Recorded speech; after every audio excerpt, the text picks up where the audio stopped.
Money-wise challenge is so important. The kids are loving it, they're enjoying. It's about challenge, it's about opportunity, it's about learning, and it's about thriving. Yeah, I do feel more confident in financial education because I used to struggle with my numbers a lot, and with this challenge and also my teacher's help, I've gotten to understand how to manage and budget my money.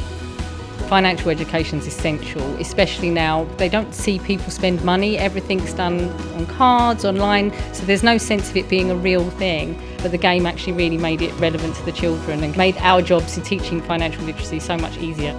The EXL's very passionate about its people. We're basically a business that puts people together. You know, when I was their age, I didn't have these initiatives, and so they've got a head start. So hopefully, us helping put this on today will help them be better leaders.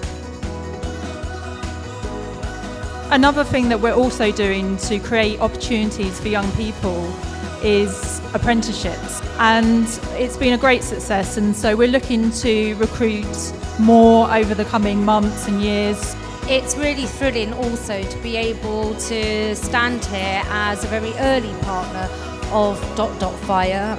We're investing so much in our children and young people of the borough, and I hope to see that number grow and grow and grow. We can challenge this cost of living crisis, but only if we work together.